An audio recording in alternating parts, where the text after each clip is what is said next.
Welcome to the pod. You're listening to What the Reality with me, Cassie Roberts. And we're back with another Toxic Tuesday episode. In the things we have to talk about, we got to talk about Kim Zolciak and what is going on in that household. We have to talk about the latest for Real Housewives of London and why I'm literally obsessed and literally deeming that the best Real Housewives show that is currently on air, getting into this final part of Atlanta. And then we're going to talk about Hulu, The Girls, and it is giving overly produced.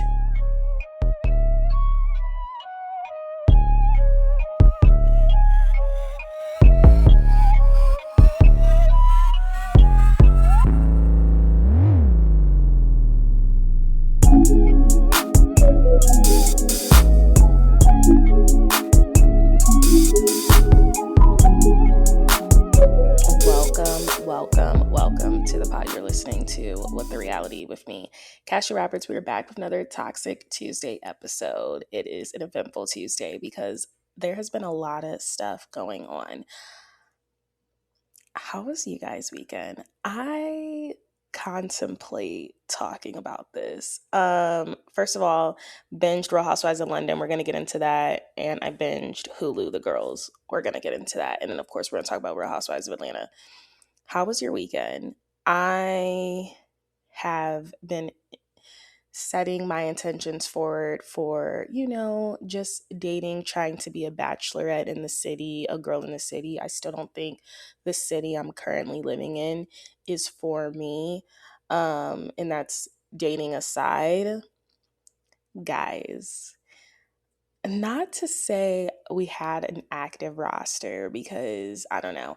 I just don't believe in putting all my eggs in one basket. When I tell you it is the smartest way of dating, and unfortunately the baskets have fallen how they have fallen, they are no longer around. And that's why we spread your eggs out. We don't invest fully into like one person. I just genuinely believe in that. I was supposed do I want to share this? Okay. I was supposed to, I had a date this past weekend, or just say that. We had a date, and I don't know if I want to, if you guys are watching me on YouTube, you should see my face. Okay. So I went on this date, and let's just say, for starters, I was already pretty pessimistic about it. Because I knew there was no physical attraction, at least on my end. However, I love how Liz McGraw from Rhode Island is like this whole however. I love a good however now. I'm like, I'm going to go because I'm actively just experiencing things. I want to experience life. I want to do things with people, and I want to get dolled up and get cute, and I deserve it. If someone wants to wine and dine me, I should do it. You know what I mean? I don't have to give anything besides time, a good conversation. I mean, obviously you're looking at something amazing. So it's like, I don't really have to give anything besides like, okay, a little energy, a little entertainment purposes, nothing too deep. Everything it doesn't have to be so deep, everything. This is probably the worst date of my life. And I haven't went on a date in a while. This is the worst date of my life. He pulls up in this car. Not the type of car that I personally would have been in, but I get it. This man is from New York, and he is unfortunately in Cleveland, and obviously wanted to take your girl out because who doesn't? But regardless of that, I'm like, I give him grace. I feel like I've learned this about myself also in this whole dating process. I've learned that I give a lot of people grace that I don't even know. And it's like, people think I'm a bitch, but like, until you get to know me, they're like, I'm like literally Sammy Sweetheart, the sweetest bitch you'll ever meet. Like, I give a lot of grace to people, and I empathize a lot. And I'm trying to categorize where that empathy needs to be cut off, because it's like, at the end of the day, I don't know you. So it's like, I try to give you the benefit of the doubt. You're from New York. You've never had a car. You've never driven before. Why would you want to pick me up and drive to this destination? Regardless, messed up. Okay. Picks me up. There is a bottle of wine in the back seat. This car is no tint. So it's like I have tinted car. So like I can probably have some things in my back seat and you wouldn't know walking up to it, right? Unless you get into my car. I have a tent. The craziest thing actually, we want to talk about how tinted my car is. Let's talk about it. My car is so tinted. I literally was leaving sushi this past weekend with my friend and walking to my car, see these two girls on my car, like redoing their makeup and everything, like redoing their lip liner, redoing the lip gloss. And but I didn't know they were doing this. All I see is these two girls literally staring into my car. I hit the chime. Ding ding. What the heck is going on here? And then they turn around, they get so flustered, like, oh my gosh, we're sorry. Your tent is so perfect. So that's what type of tent I like to roll with. Um, Not shocking. My sister just sent me something. What we're gonna talk about it. Anyway, the man don't have dark enough tint to be having a bottle of wine in his back seat, half drunk. What is going on here, dude? Anyway, pulls up. He clearly doesn't really know how to drive. It's that New Yorker. It's that New York in you. And I never realized an ick of mine is like men that don't know how to drive. But it kind of is an ick because I'm actually, if you know me, guys, I'm like definitely afraid of cars. Like I'm always afraid like my car is the type, not my specific car, but I'm always afraid I'm going to be in a car and it's just going to explode. Like I just think like cars are still made like they are made from the 1920s. Get in the car. He's not really driving. He's like really slow with the lights, like the reaction. Um, I'm just like, good thing this place is close by, right? Because I live downtown, right? So I'm like, good thing I live in the city. So good thing it's like not that far from the location. And I learned that he also lived in the city. So I'm like, why wouldn't you just send a lift to get me? You know what I mean? Especially if you New York. New Yorkers, they just gonna send a lift, right? You know what I mean? Why are we driving there anyway? He doesn't know where he wants to park his car. He doesn't know where he wants to park his car. And I was like, well, this parking lot is probably your best bet in this area, or you can do that one across the street and like try to scan the QR code. Because that's one thing about Cleveland. Now they're making you pay to park everywhere. You would think we is in Chicago or Detroit. No, Detroit. I was just in Detroit. They don't make you pay to park everywhere. Let's just say that. Cleveland on their Chicago stuff, they're being weird. So we go to the other parking lot. This man pulls in. It's very tight. I said, this is a good amount space. Like, are you just gonna like pull in, or are you a back end type of guy? Because you know I'm a back end type of girl. Like I like to back on in, right? Um, so basically he pulls on in very close to a Range Rover. We are very close to a Range Rover. I'm like, yeah, you're gonna have to straighten out. He's like, really? Like I think he's like, yeah, I'm probably am. Tries to put his gear in reverse. It's not going in reverse, you guys. It's not going in reverse. It is stuck. I'm like, can you put it in park? It's not going in park, you guys. He starts like jimmy rigging it. A piece of his shift gear falls off. So we are now in a car definitely close to a Range Rover. And if you know Cleveland, you just know. I just know it's about to be some Cleveland stuff in a minute. But he don't know that. But I know that. Like, it's not working. He's getting hot. He's getting flustered. Another ick of mine. How do you handle tight situations? This man is like, I'm going to step out the car. It's just getting a little hot. Leaves me in the car. Well, I'm about to get out too. What? He sees a cop, tries to chase down this cop car to talk to him.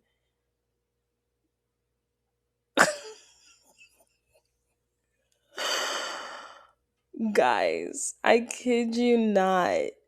I'm like, what is the cop about to do? This ain't New York. You can't just be chasing that. Like, the biggest ick ever. Gets back to the car. He's like, I'm thinking if I just leave my car in neutral, we'll be fine. Do you want to put your emergency brake on? Oh, I don't even know what my emergency brake is. Now I don't feel safe.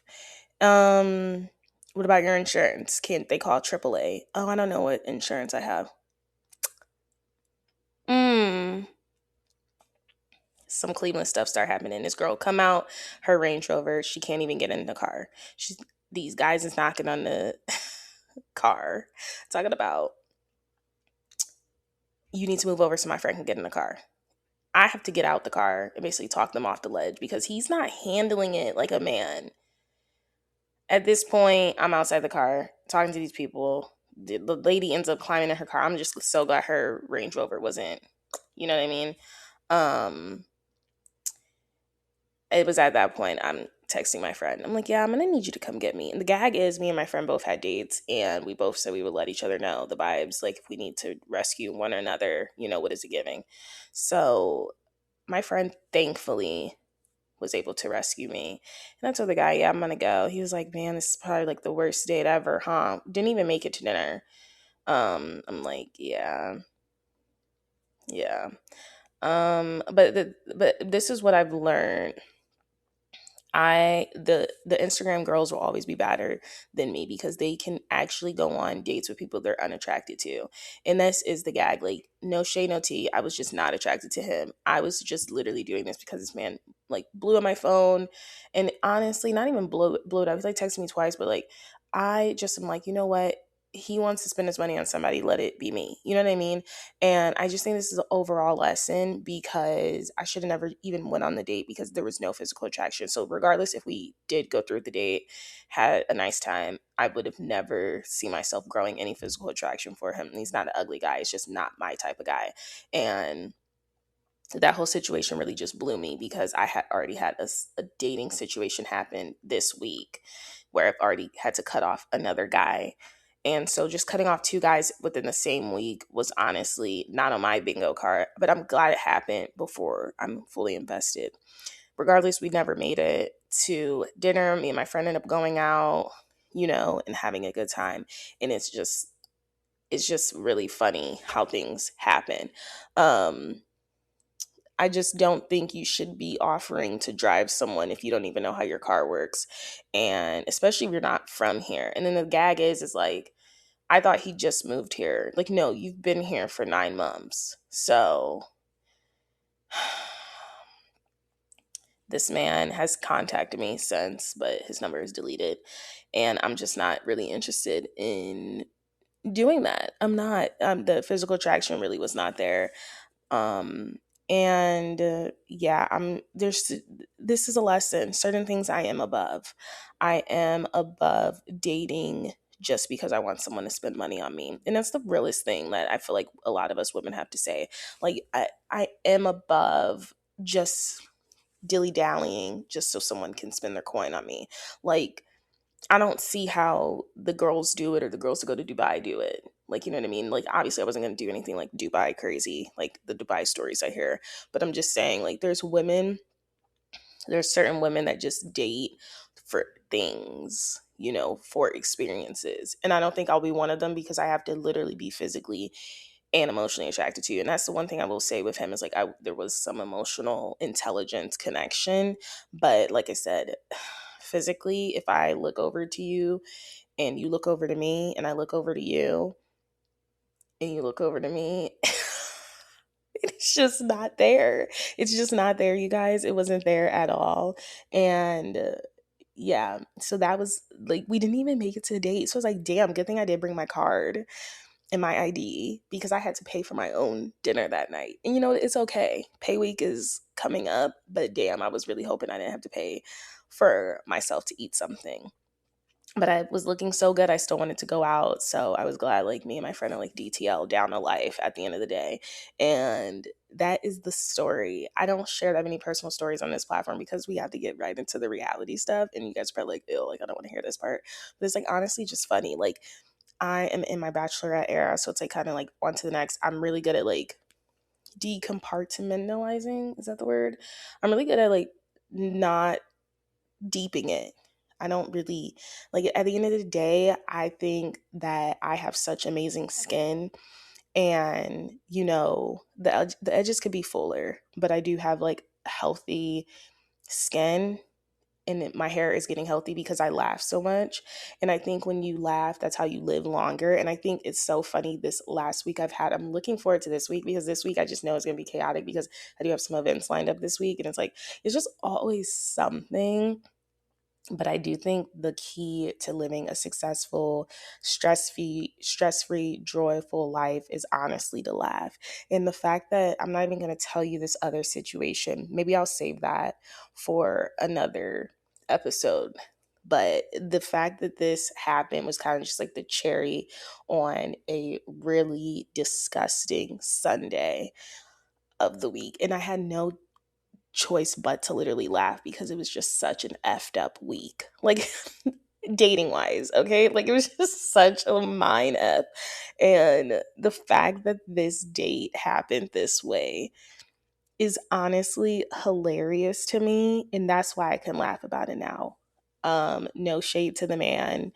There was never gonna be anything though because of that physical attraction. And I just realized I like people with a little more swag. And I don't know, I have a certain, I don't think I have a type, but like low key, I guess I do have a type. So that's what it be given. The Instagram baddies, the ones that just be dating for the plot, you guys will always be better than me because I'm just not there yet. It was just hilarious when this man is like, I'm gonna step out, it's getting a little hot. And I'm like, you're gonna leave me in the car? And then he was like, well, I hope I can make it up to you.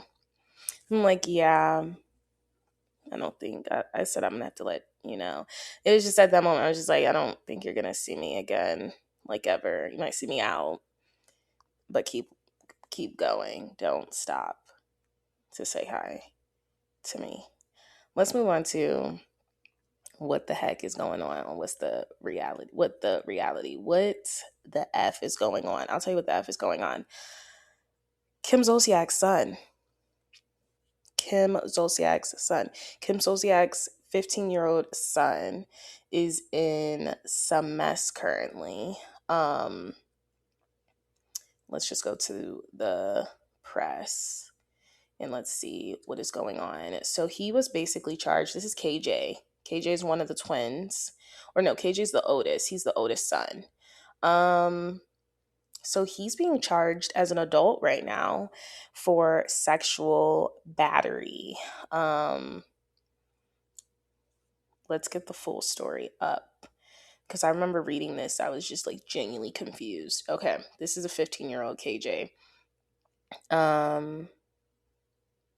So KJ, whose full name is Khloe Jagger, was charged with aggravated sexual battery and aggravated sodomy on August 17 following his arrest in Alpharetta, Georgia. The teen is being charged as an adult under Georgia's SB 440 law, which gives adult superior courts jurisdiction over teenagers aged 13 to 17 accused of specific violent felonies.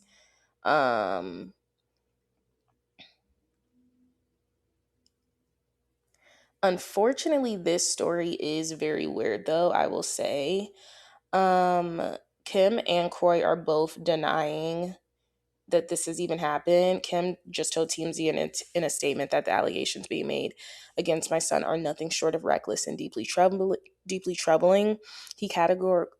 I cannot talk today. He categorically denies ever being involved with this woman or engaged in the conduct she has alleged. So basically, this girl is claiming that KJ assaulted her inside of a gym changing area.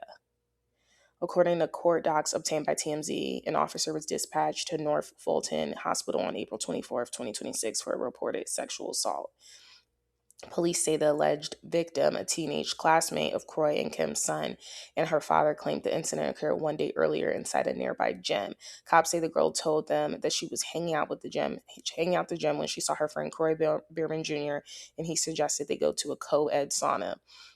In order to get to the sauna, they had to walk through a family changing room, which is where the alleged incident happened. In the police report, she alleged that Croy Jr. started to get touchy with her and she told him no. But he continued at one point, forced her mouth on his private area. She also alleges he digitally peed her private area. Okay, so when I was reading this, I was so confused what digitally peed meant.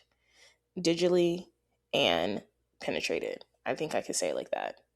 I mean, either way, I'm not getting monetized. I don't. Who cares? Okay, so digitally penetrated. I was so confused. I was like, what do you mean? Someone had to point out digitally is what they use for the fingers. Digits, that's what they call it, the fingers. So basically, a little Lindsay Carl fingerbang type of situation. That's what basically happened. That's what she's alleging. Okay, that's what digitally peed means. Police launched an investigation. So this is where it gets weird. The police did launch an investigation. An officer says he began attempting to contact Khloe Sr. on May 14th. The officer says he spoke with him on May 18th, and Khloe Sr. said he would discuss the matter, obviously, with Kim. But this is where I think it gets a little wonky for a lot of people because the police report notes that the alleged victim was examined at a hospital and doctors did not find any evidence of male DNA in her mouth or her vagine. So it just seems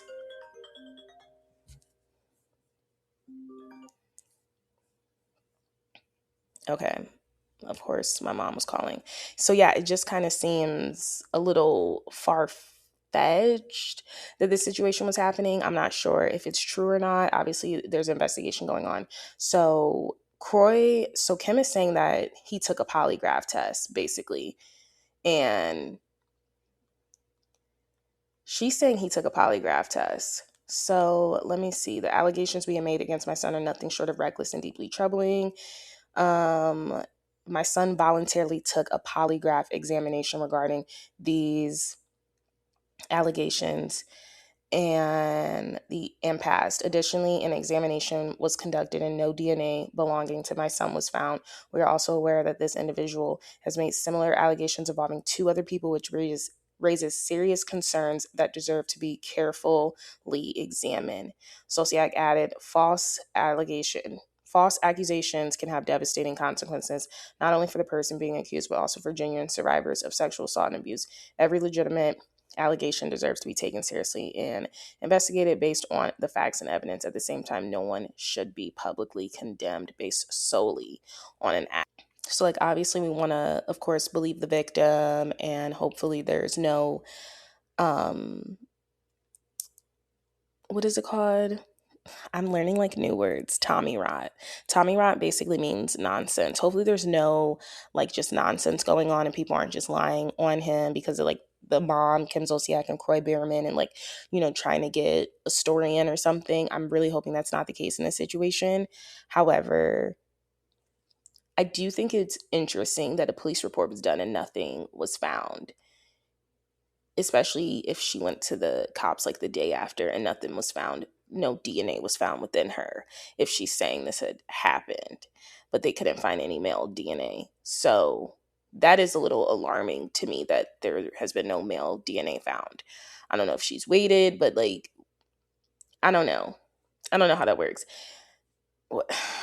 I don't like to talk about like stuff like that because I'm like, first of all, they're under 18. And then second of all, no DNA was found. And now you're telling me there's a polygraph test involved. And I feel like with polygraph tests, like people can lie on those. So I don't know.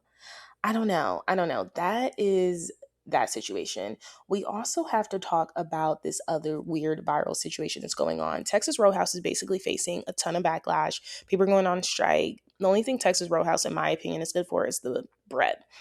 I've went there and I've tried the food. The food is the most basic food you can get. It's like the Stassi Schroeder of food. You know what I mean? Like, it's just not good food.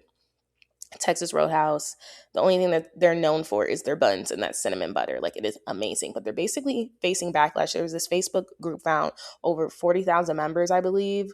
They're like a bunch of people, over 400,000 members in this Facebook group. And they're basically a bunch of white servers from Texas Roadhouse saying all of this disgusting stuff that they are going to do to Black customers' food, including licking their fingers, touching food, and spitting on rolls ordered by Black diners. Texas Roadhouse and Logan's Roadhouse were specifically named in the alleged post, which also claims that that some restaurant cooks participated. So they're also saying these are like not just the servers, but these are the chefs. No screenshots or other verified evidence has been publicly released to establish the group's size, membership, or connection to either company.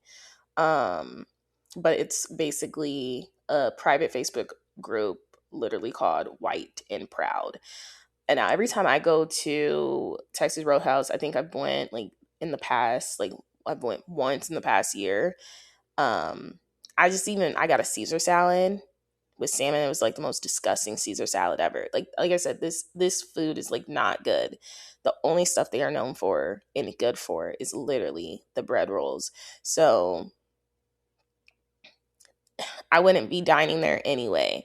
I will say they should probably be checking some group texts for Cracker Barrel, because if I'm being completely honest, I could definitely see Cracker Barrel also being in the middle of an investigation for doing some foul stuff to the Black diners and the Black patrons. So they are currently, yeah, in Texas Roadhouse did put out an apology saying, we are aware of the video that is being shared with an accusation that has been made towards our restaurants. We believe it to be completely unfounded, and we take every accusation toward our brand seriously.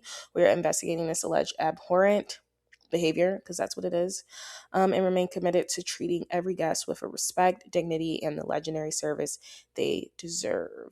Due to losing our verification, our comments are not being seen. Okay. So here is a screenshot from Nancy Smith, White and Proud. To all you Blacks in here, keep this in mind. Hope you enjoy your meal next time you eat out. There's a Facebook group that I am a part of, and it is for white servers. We have come up with a plan. Ooh, it's like getting darker. Sorry for the color change, you guys, on YouTube. We have come up with a plan. When a table of Black diners comes in and places their order, we walk back to the kitchen, get your food when ready. There's always a blind spot in the kitchen, and we are licking our fingers and touching your food. If it happens to be a Texas Roadhouse or Logan's, those rolls are full of our white saliva. Some of the cooks are in on it too. Think they are playing? They aren't. Believe me, this has been going on since y'all started this nonsense with Caramello, the candy bar, Anthony crap. By the way, this group has over 400K members. Enjoy y'all's food.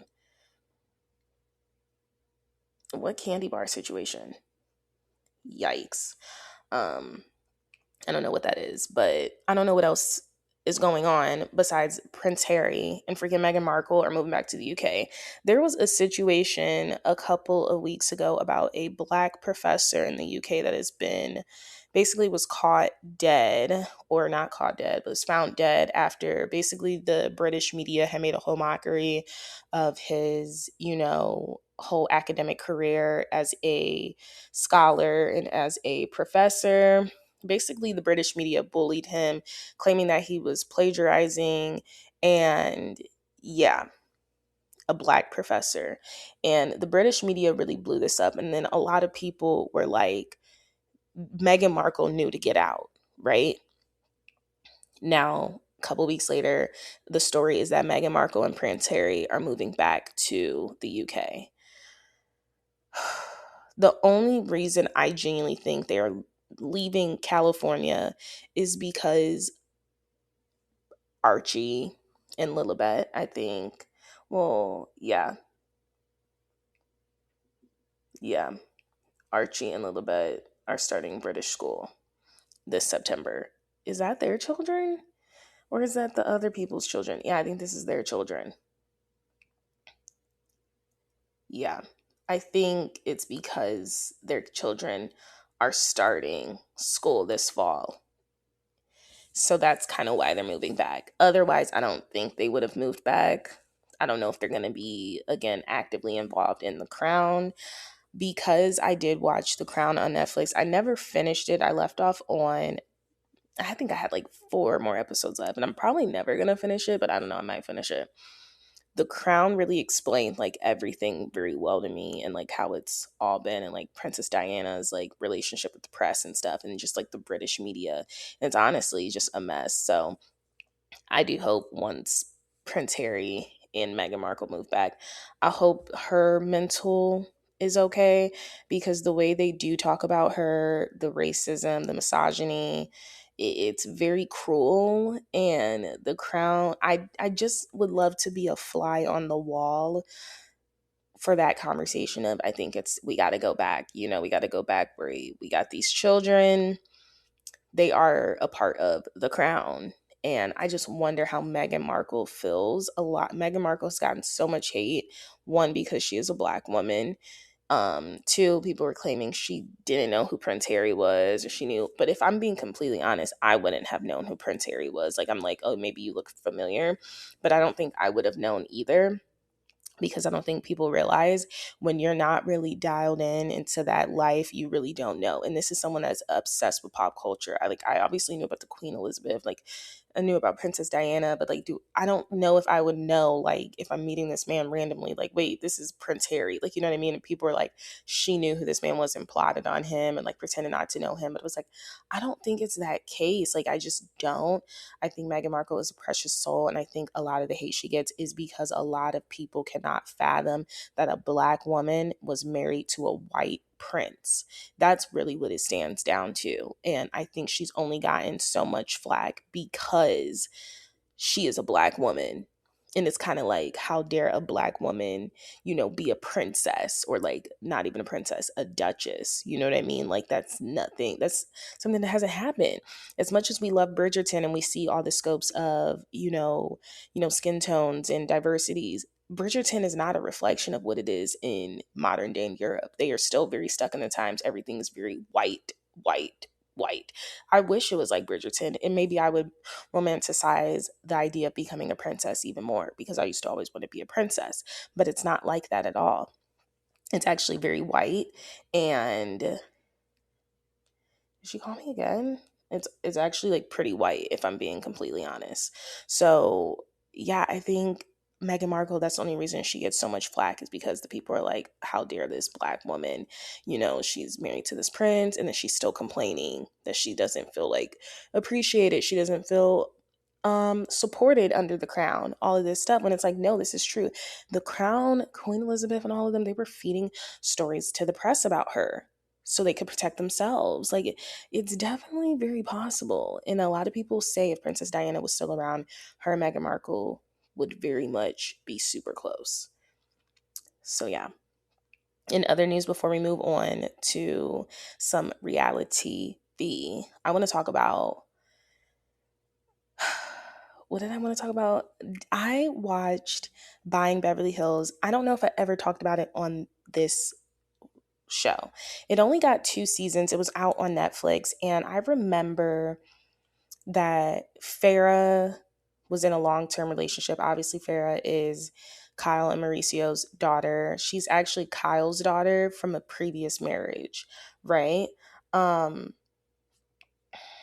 Ooh, this is just like some really interesting tea. It's very interesting. So if you ever watched Buying Beverly Hills, you would know that there was kind of like this inside joke that she was going to get with Zach Goldsmith. He is an agent at the agency. He was definitely like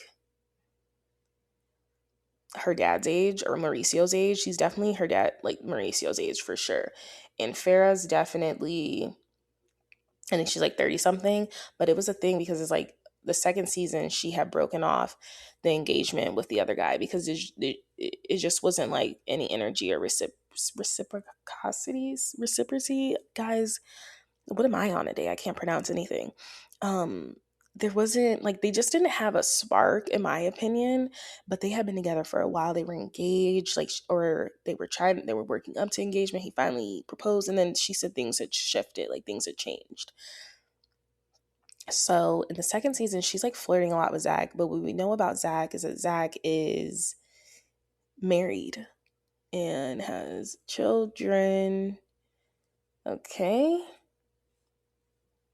I think it's really weird that this show is like egging on these two to be together. I thought it was really weird, especially her sister too. I thought it was a little weird. We just got Pharaoh's baby daddy reveal, and it is indeed Zach Goldsmith from the agency.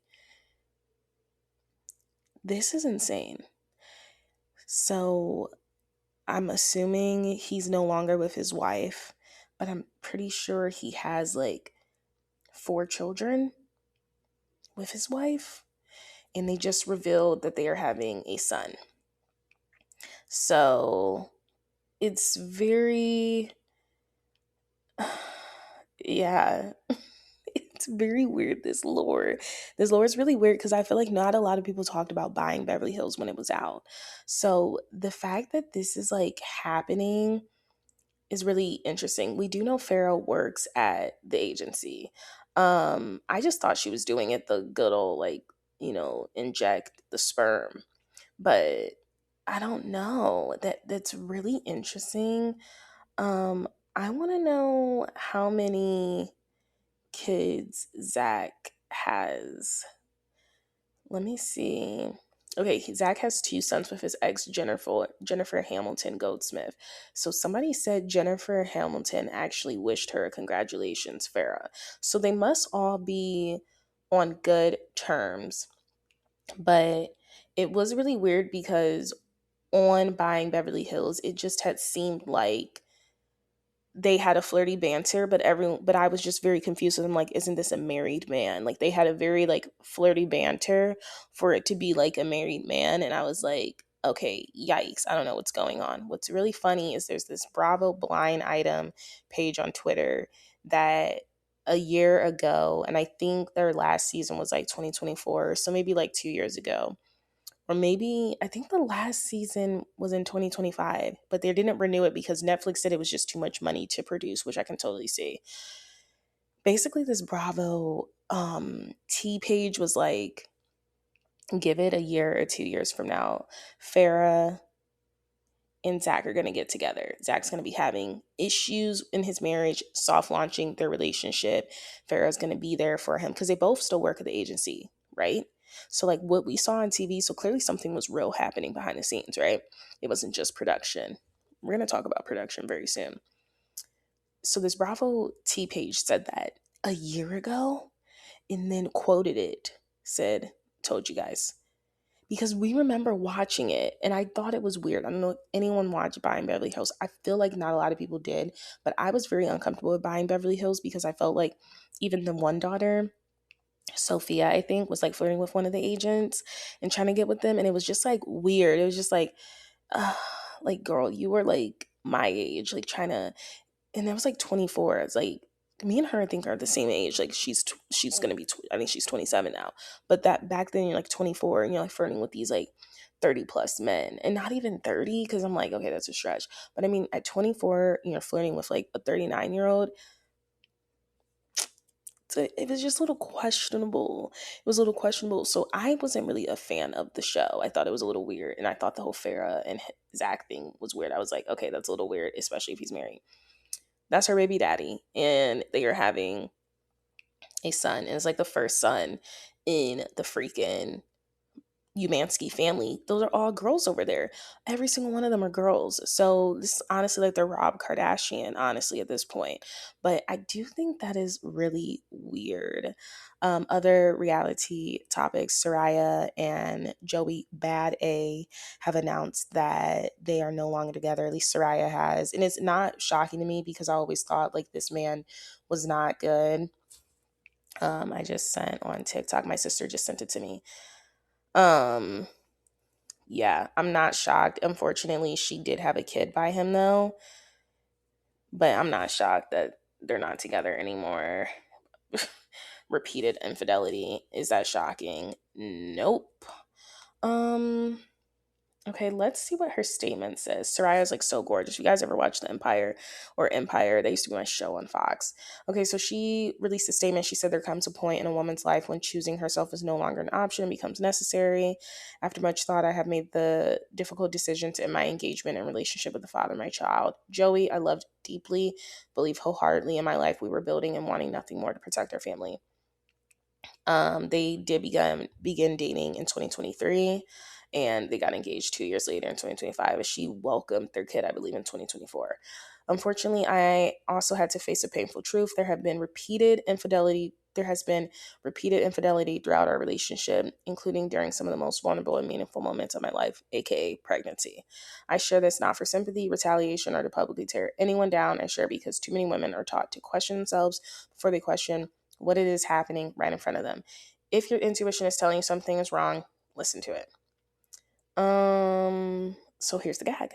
Joey has been very open about his non-monogamous view on relationships. Um, in 2021, he publicly claimed polyamory, but declared he was leaving that lifestyle behind after committing to his former fiance. He is also one of the people that was actually rooting for Tristan Thompson to continue cheating on Khloe Kardashian. He was like, you just need to she needs to kind of accept it at this point. Like, she clearly wants to be with him, and basically, you're never going to change this man. I mean, he just needs to stop apologizing for just being him. So yeah, I always go back to that one video of them arguing in the street. And I just wonder, she said repeated infidelity. So I wonder at what point does she convince herself this is okay? As long as he's coming back to me at night, he can do whatever he wants. But as long as you're sleeping in my bed. And she said it's repeated and helping in her most vulnerable times, obviously during the pregnancy. And it's just kind of like, girl, we knew that she was with Jacob Lattimore for the longest. And I was shocked when they broke up. But it was revealed on Jason Lee show on BET that she was saying with him, he was not ready for commitment. They were just still constant in floating a deal. Obviously, they have a beautiful kid together, so everything happens for a reason, but it does suck because, I don't know, I think a lot of people could see it coming, that wasn't a relationship anyone should really aspire to. I mean, you guys just like wear nice matching outfits, but other than that, like, at least for like where I've heard from Joey, he's maintained to being outside. I've never really looked at them as couple goals ever. Um yeah. And then what else did she say? She said, don't make yourself smaller to keep someone else comfortable. Don't compromise your values because you're afraid of losing the future you imagine. And don't allow someone else's choices to become a referendum on your worth. That is a new word. Referendum on your worth. Love should not require you to abandon yourself. She was just literally on the Jason Lee show talking about her former relationship with Jacob and how this one with Joey is completely different. So my heart does hurt for her. I want to talk about Hulu, The Girls, before we talk about London. And before we talk about Atlanta, we're doing kind of like Spitfire reality today. Hulu, The Girls. I do want it to be renewed. I don't want Khloe narrating, though. That was so terrible. Like, Khloe as a producer, like, I get you're trying to produce, but I don't want to hear you narrating, especially when you're like barely in the scenes. And it's very interesting to see you kind of be this narrator, this producer of your friend group. I'm like, is this your friend group? The only people I know for sure your friends are literally Malika and Khadijah, because I knew she literally grew up with them. And then from my understanding, Iris is more of Kylie's friend. So like, I don't really, and then Nat and Livia, those are more of Kim's friends. So, and then Nicole's just there. Poor Nicole, gorgeous girl, but she's just there. So it's just really weird, the whole narrating thing. And it's like you're barely in the scene and like they're kind of treating Khloe as godfather. Like, it's like you don't know if you're confiding into your friend or if you're confiding into the producer that is trying to get a scene, right? So we have Nat and Liv and Nicole. That's from Wags. I used to love Wags. I used to love Wags Miami. I think they are from Wags LA. They're from Wags LA. Um, a whole time. Okay, we know Nat and Liv are cousins, even though they have sisters. It's so funny to me how they're cousins that look like literally exactly alike. Liv, I need you to let that bleach blonde go. She looks so much better as a brunette with like maybe the blonde highlights. That bleach blonde looks terrible on her. Like, it looks so bad that I want her to go back to her brown. I thought she was gonna have this bleach blonde for 1 year. She has had this for years. Girl, I can imagine how many hair strands she has. Probably none. It's so damaging to your hair. Her hair is bleach blonde. Like, it looks so bad, you guys. It looks so bad. We got Nicole, the ultimate baddie, who's married to Larry English, and I'm genuinely shocked to see where their relationship is. naysayers are going to talk, but I think they've grown a lot because the Larry and Nicole, I remember he used to act so disinterested in her. And now seeing them as a family unit, I think they've grown a lot. I think they love each other a lot. I see the love there. I did not see the love on Wags at all. And she was like literally basically begging for a proposal. Like she was like, I want him to get down on one knee. So I never really saw the love there prior, right? Moving on, we have Iris.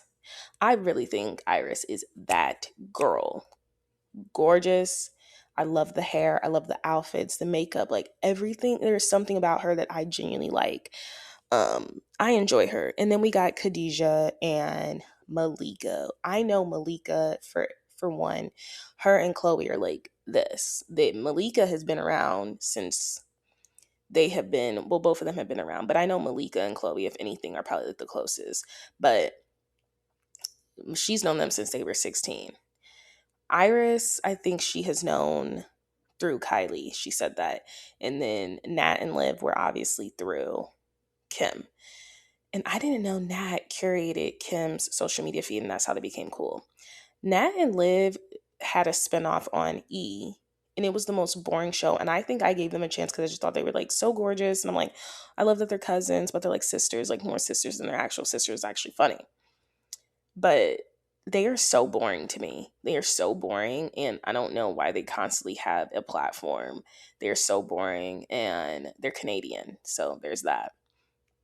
Malika and Khadijah I always thought should have been on reality TV, a reality show, something. Iris, this girl, she needs to be on a reality show. So do I think it's gonna get renewed? Yes, because Hulu loves the Kardashians, clearly.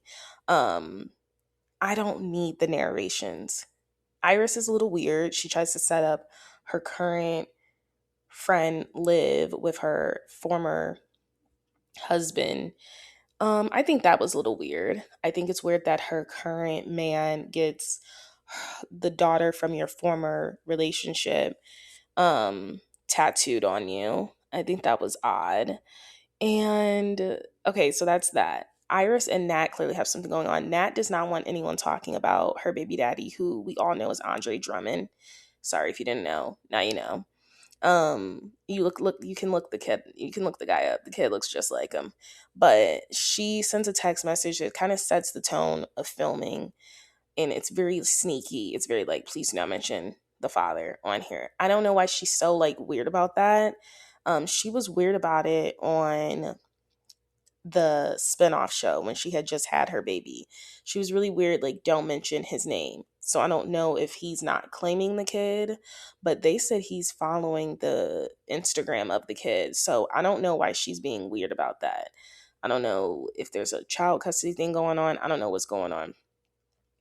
And then we have her and Iris have some weird conflict, because I will say Iris is a real one. She is like, why is this off limits? I will say I think the twins, Malika and Khadijah, at least Malika is like trying to produce a lot, and I think maybe that comes from seeing your friend grow up on reality TV and you're like, okay, I know I need to give like a good show. I think Malika was producing a lot. I think it's clear that Khloe was producing a lot, because it's just difficult for me to like have my group of friends. I want y'all to go on a reality show and thug it out. The best tea though is that the girls were supposed to have confessionals, and Khloe decided to take them out last minute. I think she decided to take them out last minute because she wanted to protect the girls. Okay. But you can just tell Iris and Nat don't really get along. You can tell Iris is actually Kylie's friend. You can tell the twins are actually Khloe's friends. You can tell Nat and Liv were just placed there, and definitely Nicole was just plopped there to kind of balance it out. But it does seem like a very weird group. And yeah, I just can't see myself producing my friend group and not actively being there, which is why I think it's weird with the whole narrating and stuff. But I don't know. Should you give it a chance? Yes. I enjoyed it a lot more than House of Stassi. I could not get into House of Stassi at all. And I just don't like this whole new thing the reality shows are doing of like narrating how we got here, how we got to lights, camera, actions. This should be a reality show. I'm not really interested in the minutia. I'm just interested in the drama. And honestly, oh my gosh, and honestly, like, they didn't really have that much drama. A lot of it was self-produced. I was not interested in watching Malika go on a date with like Edwin or whatever. Like, I was just like, that was giving honestly a lot. But other than that, the girls, I would give it a chance if you're interested in that sort of vibe. But just beware that there is, in my opinion, a lot of producing going on. Moving on to the best housewife show right now on Peacock, which is Real Housewives of London. I am so glad I got into my Real Housewives of London bag. That is amazing. So we got 6 girls, I believe. We got the 2 Juliets, one that's Australian, and then you have one that is American. So neither of them are from the UK. We have Amanda, and I love Amanda. I really do like Amanda. We got Karen, Panthea. I like Panthea. I like Karen. And we have Nessie. I actually like all of the girls. I think my favorite, though, is definitely Amanda, even though she is denying American Juliet's friendship. So the lore on Juliet is very interesting because I guess she used to be on Ladies of London, the OG version. As we know, the new reboot has been canceled. I never got into the OG version of Ladies of London. I low-key now want to. I understand Caroline Stanbury is on there. And then we also got an appearance from her on the Real Housewives of London. And then we also got an appearance from Dorinda Medley, which I love to see. But the girls, at least at this point, we are seeing the whole Angela versus Juliet thing play out. And honestly, Amanda is a reader. She will call you a idiotic twat, a pea-sized brain to your face. You have marriage, like everything to your face, okay? I really liked Karen and Panthea's back and forth. Unfortunately, Karen's sitting out right now because she has lost her sister unexpectedly, so very sad. I even like Panthea. Panthea told Juliet, Australian Juliet, to shut the F up on the first episode. If you guys need a show to watch, Real Housewives of London is really good. We're 7 to 8 episodes in. We're going to actually start recapping it, especially as Atlanta is off. I just have a few remarks I want to talk about Atlanta. And then it's like honestly the show, because Atlanta's over. Atlanta is over. And I just have like some thoughts I want to say. But I do think I am going to start recapping Real Housewives of London, especially until what do we have coming on soon? We're going to talk about Real Housewives of New York when that comes on. And then we're going to talk about Salt Lake City eventually. But I think right now we're going to be recapping London. I'm not really interested in recapping the Ultimate Girls Trip because it's something that's kind of just like funny to watch. Like it's nothing like that too deep. And then, yeah, I think London would be the show I would be recapping. But in terms of the dynamics in the group, you can tell like Karen, Amanda are like cool. And then you can tell like Nessie and Australian Juliet are basically like the peacemakers, I would say, or they're trying to keep things level. And then we have this feud brewing with American Ladies of London, Juliet and Amanda. But what I will say about that is they're trying to get back on terms, but it's not really working. But I will say also that I think Panthea hops in the mix, like honestly, too much for my liking. And she is very mean. But like I kind of like all of them. Like Panthea just literally calling Amanda a dumb blonde to her face is like insane. And the thing is, Amanda, she'll give you a couple of moments, a couple of licks, and then she's gonna be like, okay, what we're not doing is that, right? And she's going to come back with you with fire and heat. And I don't know, I just like Amanda. I really do like Amanda. She's probably my favorite, but I don't know why she is denying her friendship with that Juliet girl. I think she was involved with the lesbian because there was some breakdown in their friendship. There was some girl that Juliet introduced her to, and I guess during COVID, they got into a big argument or whatever. And the issue is that Juliet took the other girl's side. She did not take Amanda's side. So Amanda was basically like, this friendship is not serving me any value. Go along. And Juliet's perspective is that you just wanted me so I could promote your skincare brand. And when I wasn't doing it, I just felt like you started acting different. Like when everything literally turned into, can you get a video for my skincare brand? Amanda has a reputation in London that she is this essentially floozy who can't keep her legs closed, and she attracts billionaires, and then she gets with them, and she basically gets them to give them half of their earnings to her, and she was able to take half those earnings and create this skincare brand.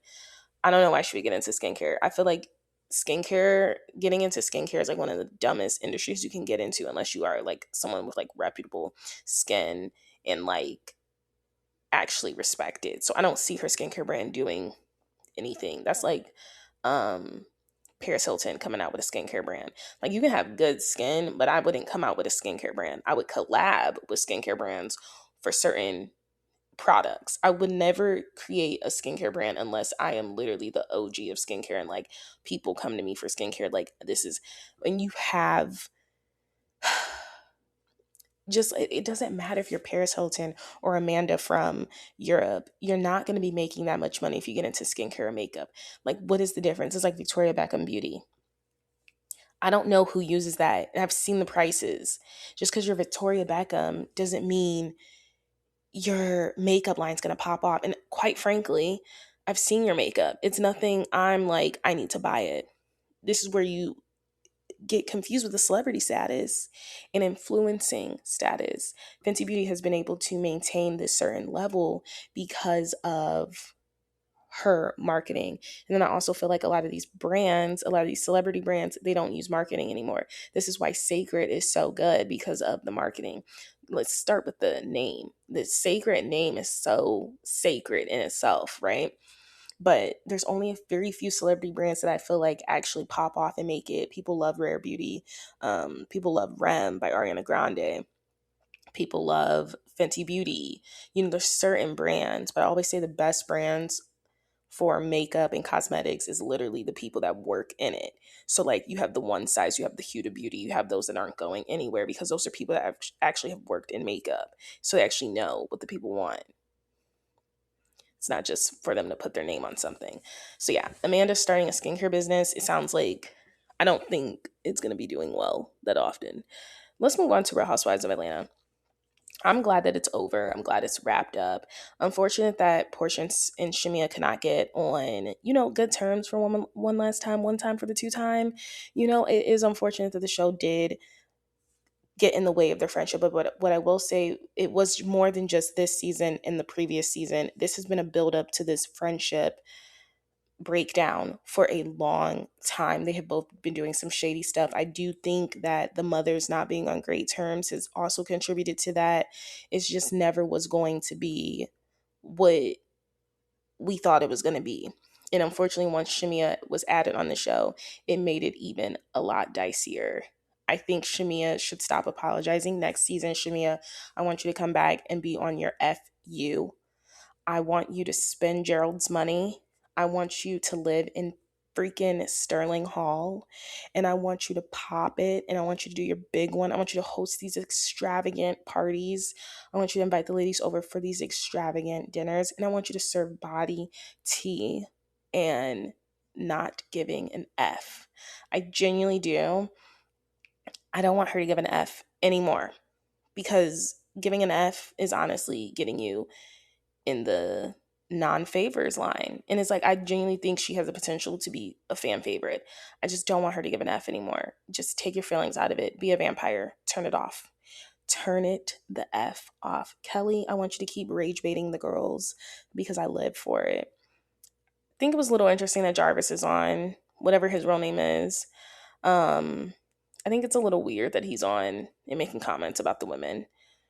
Be careful with that, Kelly. And if you're going to stay with him, make sure he's paying you or paying your house for something. I love Kelly. Kelly's my favorite. I don't care. Angela, stick to less investigating. Do your reads. Try not to rehearse them as much, because even this third part reunion, it was giving read when you were like, and you're living in Shamia's house. Like, we get it. She's living in Shamia's house still. She's on the front porch. She's making her chicken and waffles on the grill. Like, I get it. Like, she's in Shamia's house, even though she's not in Shamia's house anymore. Like, it's not funny anymore. And she keeps... Angela's really, like, honestly annoyed me. I'm kind of over her. Less reading, Angela. Just, like, exist. I can tell, though, like, if Angela's going to be on here for the next if she's gonna be on here, her and Charles aren't gonna make it.